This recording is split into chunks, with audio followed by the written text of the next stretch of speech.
Hey, what's going on, everybody? It's Aces High here, and today I'm bringing you guys something different. I'm bringing you things that Americans do that confuse the rest of the world. You see, I'm an American, so it's going to be really interesting to follow this list and see what exactly you guys think that we do that's so different. I mean, I grew up this way. I mean, I'm on the West Coast, so we're a little different than the rest of the country. But, yeah, without further ado, let's get into it.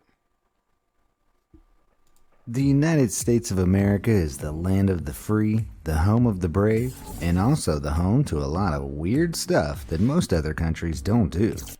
Well, I disagree with that. Hurts a little bit, but whatever. Let's get into it.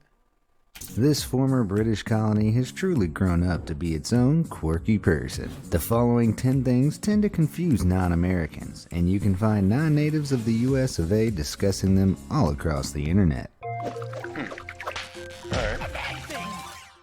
Number 10. Tipping. America definitely isn't the only country in the world where tipping is a common practice. In fact, if you're curious about what jobs get tipped in what countries, there's a website called whototip.net that... Does the rest of the world really need whototip.net?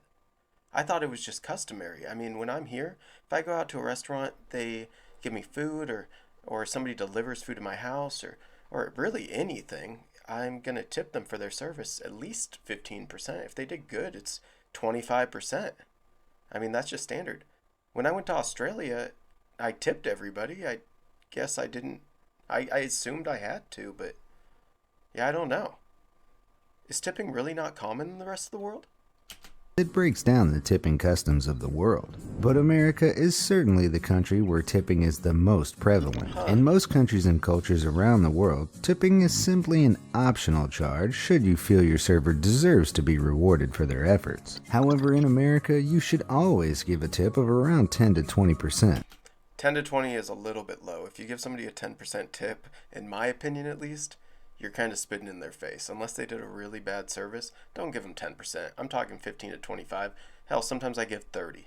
Maybe it's just because I'm on the West Coast. New England and the West Coast are kind of some of the richer areas of the country, and our economies are booming a little bit more, but we tend to tip pretty heavy. Wow, that still surprises me. Tipping is just natural to me. Especially at restaurants. Tipping is a big part of American culture, which seems odd to outsiders. People may dislike tipping, but it's probably here to stay. In America, the unspoken system is that food prices in restaurants are lower than they should be because tips allow the restaurant to pay their waitstaff less. They can then charge you less for food. At least that's what you can try telling your friend the next time he doesn't want to contribute to the tip at a restaurant because he recently saw Reservoir Dogs. Mr. While a Pink. lot of people argue that tipping is a good thing because it increases the quality of service you receive, this isn't actually true. Cornell University published a study that revealed the real reason people tip, more or less, is basically random, and customers who receive great service tip on average just 1% more than those who don't. Lots of people around the world look at America and ask, why not pay service workers a normal amount of money? That is a great question. Instead, I've been told in the past that many of our service workers are servers, waitresses, waiters, all that. They're paid like 85% of minimum wage in some areas. You don't even have to pay them legal minimum wage if they're in an area that's expected to get tips. It's not like that all over the country, but there's a lot of areas like that. So, I mean, you tip so that they make basic wages. It's just like adding a couple dollars onto your meal. It's what I was raised to do. And just make the food more expensive. Number 9. Have few vacation days. Americans don't go on vacation as much as the rest of the world does.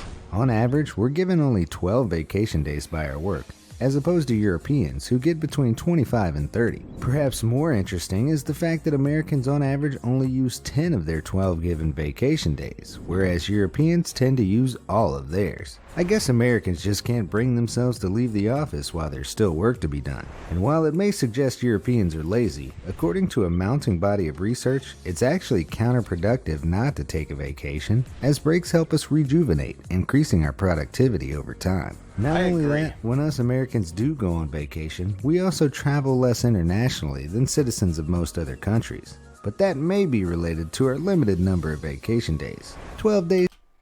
Well, I also think that's just related to the sheer size of the U.S.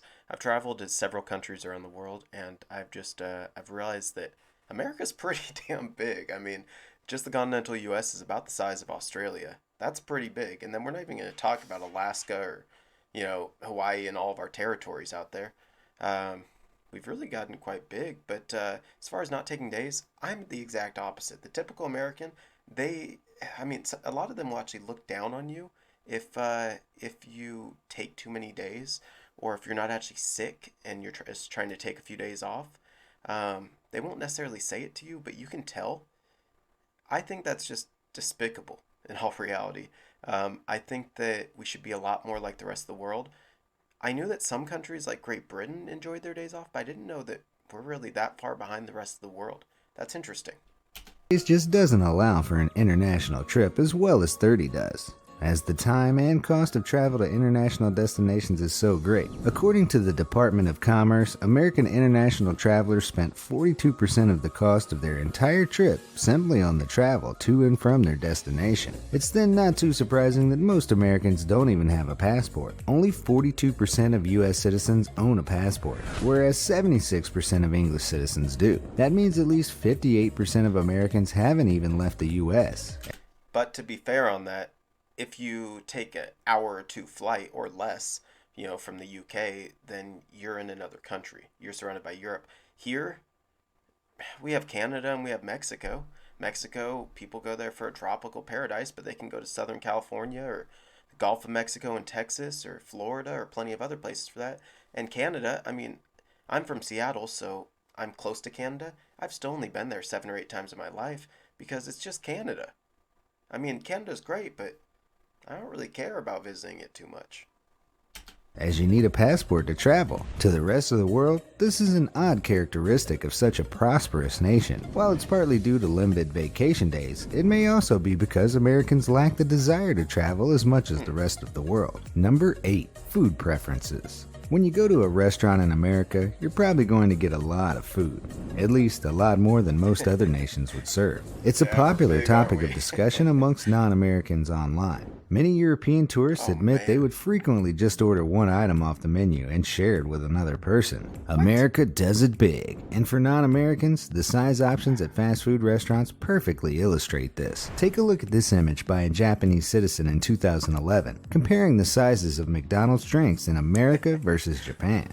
The medium Japanese cup is the exact same size as the small American cup, and the American medium cup is larger than the Japanese large. But McDonald's is on the small size. Here are the small sizes at a number of vendors, showing just how much larger a small cup is in America. While many around the world like to joke about how it proves Americans are fat, the truth is a lot of them take away their leftovers in carry-out boxes to eat throughout the week.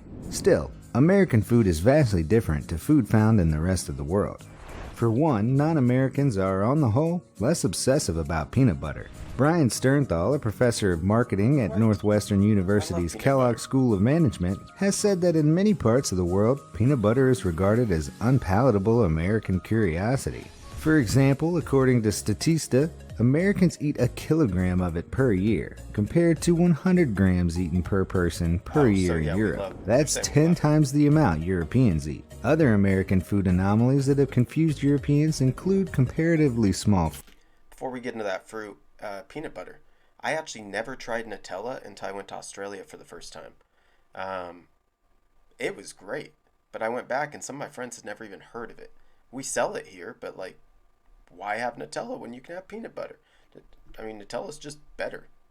It's great. Hazelnut chocolate, you guys know what it is. Anyway.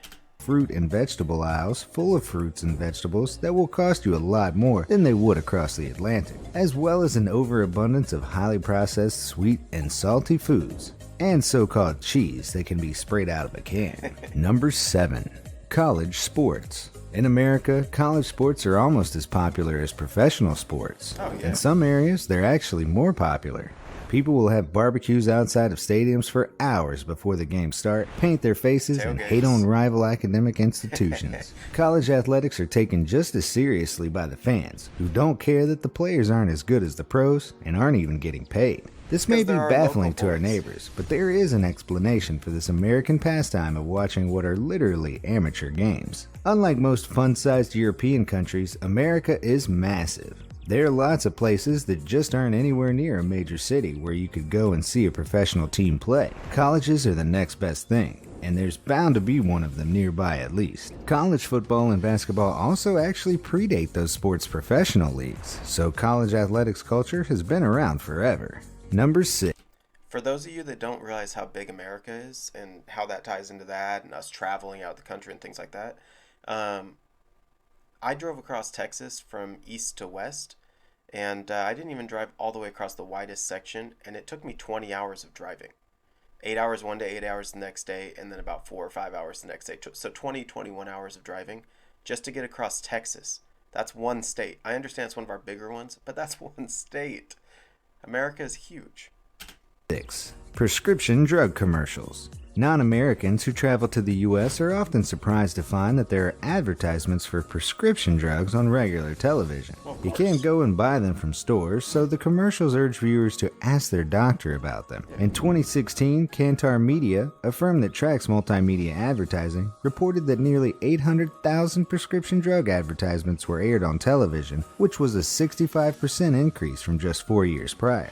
Basically, the reason these commercials don't exist in other countries is because they aren't legal in other countries. In fact, the only other country where these kinds of commercials exist is New Zealand. The US pharmaceutical industry is huge. It generated $425 billion in 2015. If they're allowed to advertise, of course they're going to. And it works. Direct-to-consumer advertised drugs tend to sell better than drugs that aren't. But they're controversial, and it seems the reason America allows them comes down to our free speech protections under the First Amendment. Governments of most countries around the world think they're dangerous, and the research suggests they're not wrong. Even the American Medical Association has called for a ban on them, as these advertisements have been proven by studies to broaden the scope of who gets treated with prescription drugs. They also lead to patients being influenced to take newer, less effective drugs that often cost more. For example, Vioxx, which was later withdrawn as it caused life-threatening side effects such as increasing the risk of heart attack and strokes.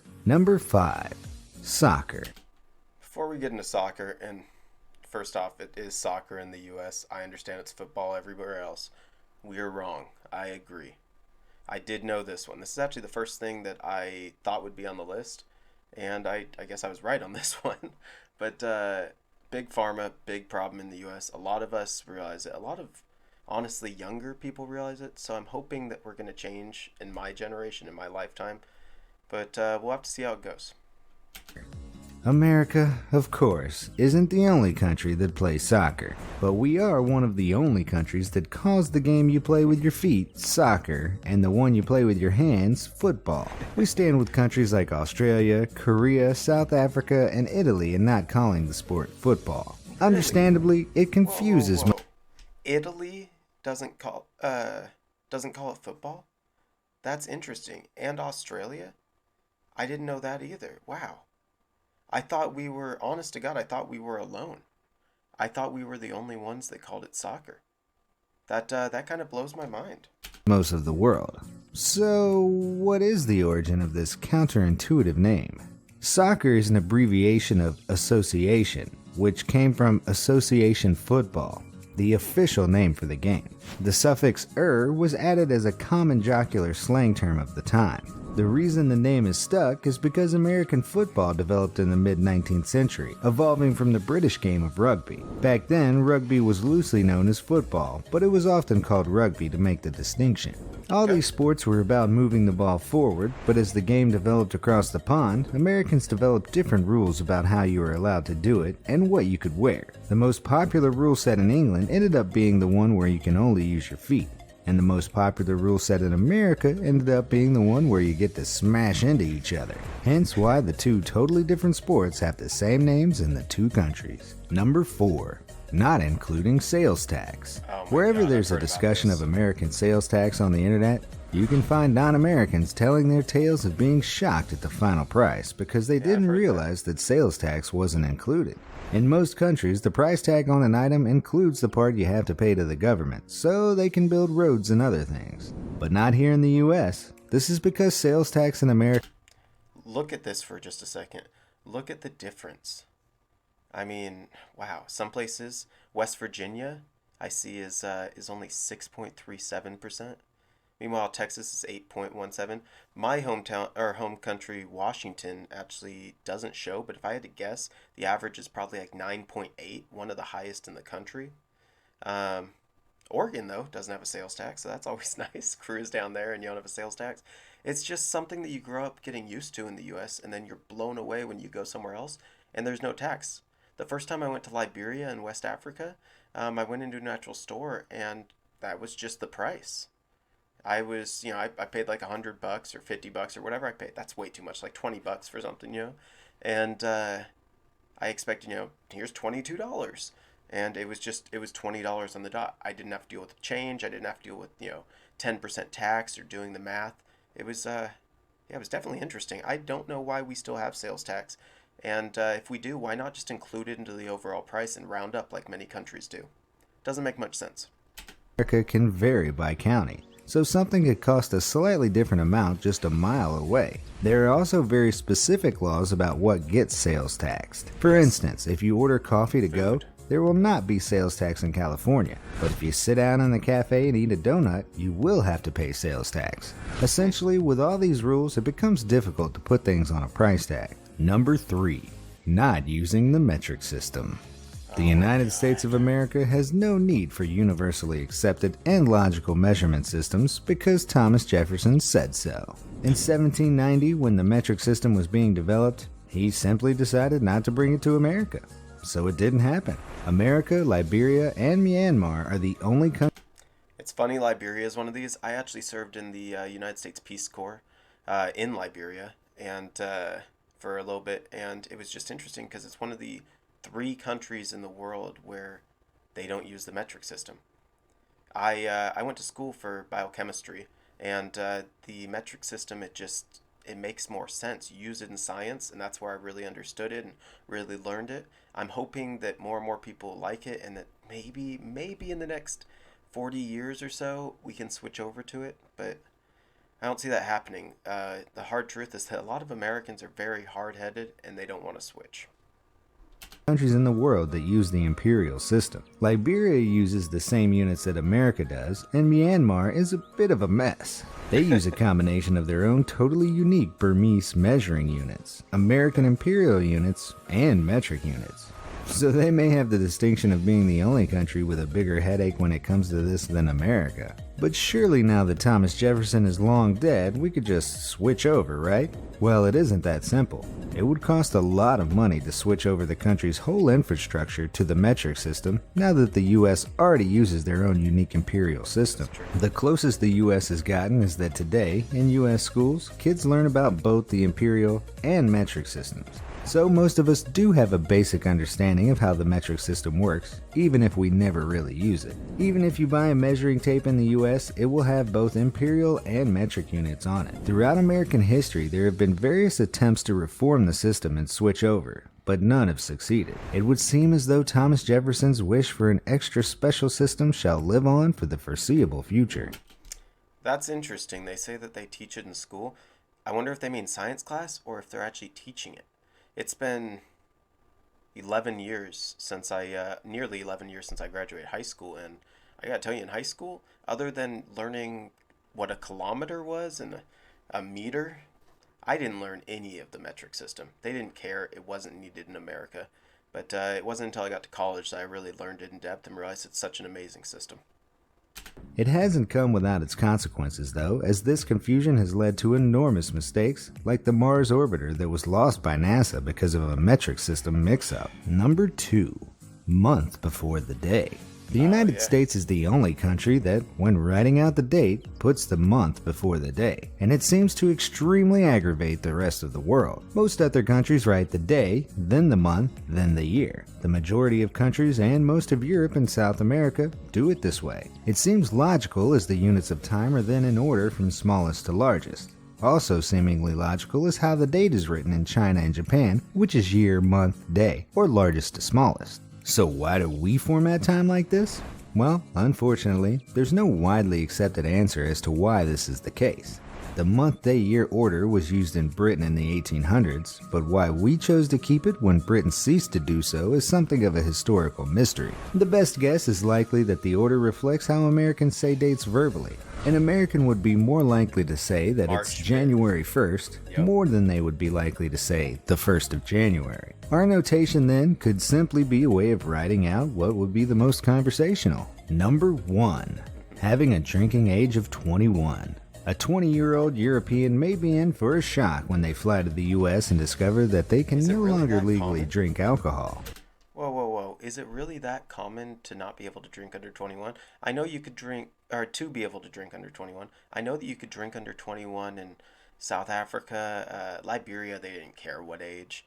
I guess it was 18 in Australia because the first time I went there I was 19 and I was excited about that. I was able to buy beer. I know it's like that in Great Britain. Now that I think about it, I can't think of another country where it's 21. Wow. Why? I wonder why.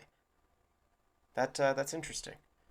While you may already know about this peculiar American practice, what you may not know is why it is the case. In 1984, the U.S. passed a law called the Drinking Age Act. It stated that if a state did not create a minimum drinking age of 21, they would lose up to 10% of their federal highway funding. The state's Whoa, 1984? It's that recent? My dad was born in 1960. That means when he was 20 years old, he was legally drinking? Was that a thing? I'm sure that some states made it 21 beforehand, but I wonder if Washington State, if you guys know, let me know in the comments down below. I'd really be interested in knowing that question. all took the hint and made the drinking age 21. But why 21? Well, America has a long and storied past with alcohol, including prohibition. Lawmakers didn't just pick the number out of a hat. It dates back centuries to Old English common law, which states a person becomes a full adult aged 21, at which age a person could, among other things, vote and become a knight. Still, as shown by this map, the US is one of just a few developed countries to have a minimum legal drinking age over 18. In fact, in some countries like Belgium and Germany, 16-year-olds are allowed to purchase alcohol. That kind of surprises me. 16, that seems a bit young. But my question is, at age 18 in the U.S., I can go and sign up for the Army, the Air Force, the Marines, the Coast Guard, the Space Force if I want to. But I can't have a beer? Doesn't that seem a little bit ridiculous? I think that if you're able to fight for your country, you should definitely be able to drink.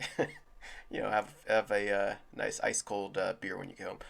Also, that's something that wasn't on this list, or maybe it's coming up, but ice cold beers. I know some countries drink them warm. I'm not for that. Alcoholic or not, if you order a drink in America, you're probably going to get it with a lot of ice. There In it most other countries, you just won't see the sheer quantity of ice that you'll get in your American beverage. Granted, you'll often get ice in your drinks in many European countries, but ice-cold beverages are the default option in America. Whereas lots of people from other countries don't have the same preference, and drinks aren't always served with ice. This cultural difference is frequently debated online.